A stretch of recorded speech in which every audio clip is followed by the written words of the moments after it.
வணக்கம், நமஸ்காரம். இன்னைக்கு நவராத்திரியோட 7வது நாள். நாங்கள் ஒரு ஏழாவது நாயன்மார் பற்றி கதை சொல்ல போகிறோம். இன்னைக்கு எந்த நாயன்மார் பற்றி கதை சொல்ல போகிறோம்ப்பா? வணக்கம், நமஸ்காரம். இன்றைக்கி கோச்செங்க சோழன் அந்த நாயனாரை பற்றி நம்ம கதை சொல்ல போகிறோம். ஆஸ் யூஷுவல் கொலுவில் நாயனாரை பார்த்துட்டு கதை ஆரம்பிப்போம். கோச்செங்க சோழன்.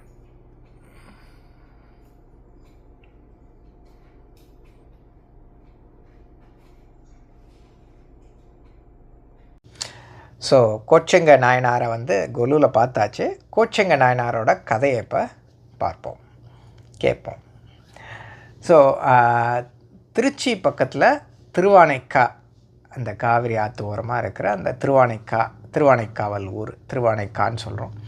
அந்த ஊரில் இருக்கிற அந்த ஜம்புகேஸ்வரரோட ஸ்தல புராணத்தோட ஒன்றிய கதை இது.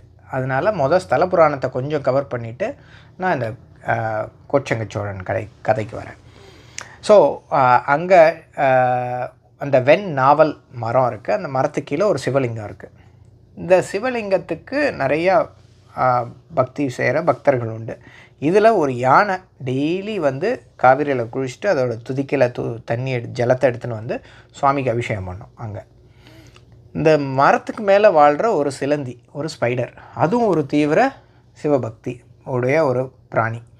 அது என்ன பண்ணுறது, இந்த மாதிரி அதுவும் சுவாமியை வேண்டிக்கிறது. ஆனால் அதுக்கு மனசுக்குள்ளே என்னடா அது வானம் பார்த்த சிவலிங்கமாக இருக்குது, யாரும் இதுக்கு மேலே ஒரு கூரை போட மாட்டேங்கிறாலே, காஞ்ச இலைகள் சுவாமி மேலே படுறதுன்னு அதுக்கு ஒரு கஷ்டமாக இருக்குது.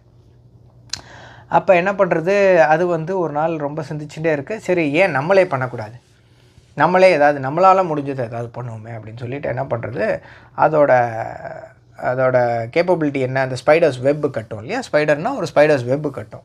ஸோ அது என்ன பண்ணுறது, சுவாமி இங்கே கீழே இருக்காருன்னா சுவாமிக்கு மேலே ஒரு ஸ்பைடர்ஸ் வெப்பு கட்டினா அந்த இலை விழாமல் இருக்குமேன்னு சொல்லிட்டு அது கஷ்டப்பட்டு நல்லா முடிஞ்ச அளவுக்கு திக்காக ஒரு ஸ்பைடர்ஸ் வெப்பு கட்டி கொண்டு போய் ஜாயின் பண்ணிவிட்டு, ஸோ தட் விழுற இலையெல்லாம் அந்த ஸ்பைடர்ஸ் வெப்பில் மாட்டிக்கிறதே தவிர சுவாமி மேலே விழலை.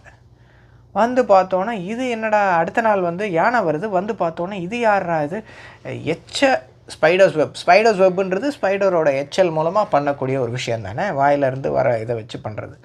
அது ஏன் சுவாமிக்கு மேலே கட்டியிருக்குன்னு சொல்லிட்டு இது ஊதி தள்ளி விட்டுட்டு தன்னோட துதிக்கையால் அபிஷேகம் பண்ணிட்டு போய்டுறது. இதை பார்த்தோன்னா அந்த ஸ்பைடருக்கு ரொம்ப கஷ்டமாயிடுறது. நான் இவ்வளோ கஷ்டப்பட்டு பண்ணுறேன், அதை இப்படி தட்டி விட்டு போய்டுறது யானைன்னு. சரின்னு 2 நாள் ஆகுது, 3 நாள் ஆகுது. இந்த மாதிரி பண்ணோன்னா யானை இது கட்ட, யானை தட்டை, இது கட்ட, அது தட்டை. அப்போ என்ன ஆகுது, ரெண்டுத்துக்கும் பக்தி. ஆனால் பக்தி எப்படி இருக்குன்னா, ரெண்டுத்துக்கும் நல்ல பக்தி சுவாமி மேலே, ஆனால் ரெண்டும் போட்டி போடுன்றது. இதில் என்ன ஆகுது, ஒரு நாள் ரொம்ப கஷ்டப்பட்டு கட்டினோன்னே அந்த திருப்பி தட்டினோன்னே அந்த ஸ்பைடருக்கு என்ன பண்ணுறதுனே தெரியல. என்ன பண்ணுறது, இந்த யானையை என்ன பண்ணுறது, ஒரு நாள் அந்த துதிக்கையோட ஓட்டைக்குள்ளே போய் சட்டுன்னு உள்ளே போய்டுறது. உள்ளே போய் கிடுகிடுன்னு மேலே போய் அந்த யானையோட இதில் போய் கடிக்கிறது உள்ளே. அது கடித்தோன்னே கடுகு சிறிது காரம் பெறுது. ஒரு சின்ன ஸ்பைடரால் என்ன பண்ண முடியும் அப்படின்னா, அது யானையை டைரெக்டாக உள்ளே கரெக்டாக எங்கே போய் அட்டாக் பண்ணுமோ அங்கே அட்டாக் பண்ணுறது. இந்த யானை அதை டம்முன்னு அந்த துதிக்கையை அடித்து, அந்த துதிக்கையில் அடிப்படக்கூடாது யானைக்கு, அந்த துதிக்கையை போட்டு டம்முன்னு அடித்ததுனால அந்த யானையும் செத்து போச்சு, அந்த ஸ்பைடரும் செத்து போய்டுறது.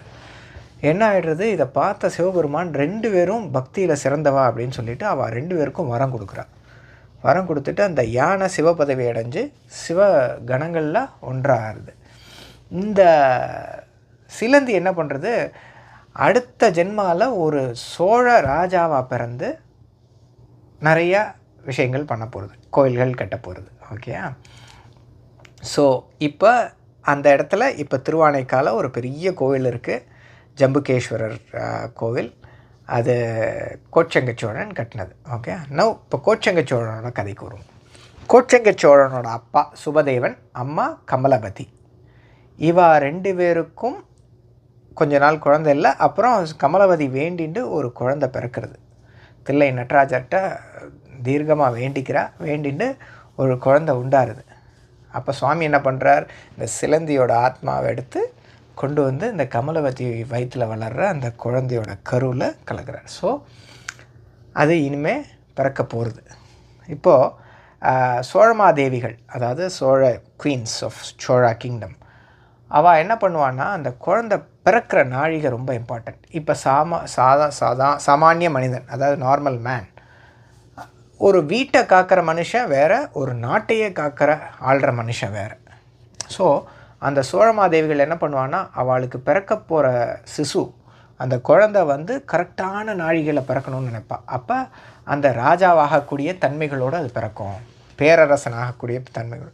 அப்போ அந்த அந்த ராணிக்கு இடுப்பொலி வந்தாச்சு, பிறக்க போகிறது குழந்தை. அப்போ அந்த கோர்ட்டில் இருக்கிற அந்த சோழா கிங்டமில் இருக்கிற அந்த அஸ்ட்ராலஜரை கூப்பிட்டு கேட்குறா, எப்போ வந்து குழந்தை பிறந்தா உத்தமம் அப்படின்னோடனே அவர் பார்த்துட்டு, இன்னும் ஒரு நாழிகை, இன்னும் 24 மினிட்ஸ் கழித்து பிறந்தா பெட்டர், பேரரசர்கள்லேயே பெரும் பேரரசராக இவரை சொல்லப்படும், பல வருஷம் பல நாள் இவரோட புகழ் பேசப்படும், லைஃப் லாங் இவரோட பேர் நிற்கும் அப்படின்ற மாதிரி சொல்கிறார். உடனே அவன் என்ன பண்ணுறா, அந்த குழந்தை பேரரசனாக ஆகணும்னு சொல்லிவிட்டு அவள் இருக்கோம் இல்லைன்றதெல்லாம் விட்டுட்டு அவளோட சாக்ரிஃபைஸு தான் என்ன சொல்கிறா, சரின்னு சொல்லிவிட்டு எல்லாம் முடிச்சுட்டு கதவை சாத்த சொல்லிவிட்டு அவள் தோழிகளோட உள்ளே இருக்கா, அந்த ஹெல்ப்பர்ஸோட உள்ளே இருக்கா. இந்த ரூமில் என்ன சொல்கிறா, என் காலை கட்டு தலையில் உத்தரத்தில் தொங்க விடு, ஒரு நாழிகை கழித்து என்னை இறக்கி விடுங்க அப்படின்றா. உடனே ராணி, இது உங்களுக்கும் ஆபத்து, பிறக்க போகிற குழந்தைக்கும் ஆபத்து, நிறமாச கர்ப்பிணி, இடுப்புலி வந்தாச்சு, நேச்சுரல் திங், இப்போ பிரசவத்தை நிப்பாட்டி தலைகீழ சொல்கிறேலே அப்படின்னா, பரவாயில்ல பண்ணு, இது என்னோடய ஆணை கட்டளை அப்படின்றா. சரின்னு சொல்லிவிட்டு இவாளுக்கு வேறு வழி தெரியல, தலைகீழ அந்த உத்தரத்தில் ராணியை கட்டி தொங்க விட்டுறா.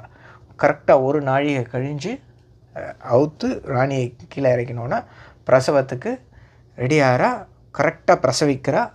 அந்த தலைகீழ தொங்கினதுனால என்ன ஆகிடுதுன்னா, அந்த ரத்தம் கீழே போய் இதுவானதுனால அந்த குழந்தையோட கண்கள் சிவப்பாக இருக்குது பிறக்கும்போது. ஸோ கண்கள் சிவப்பாக இருக்குது, அந்த குழந்தை வந்து பிறந்துடுறது. இந்த தோழிகள் அந்த குழந்தைய எடுத்து ராணிகிட்ட காமிச்சோன்னே ராணியால் கண்ணை மெதுவாக திறந்து பார்க்குறா. கண்ணை திறந்து பார்த்தோன்னே கோச்செங்கன் பிறந்தனனோ அப்படின்னு சொல்கிறா.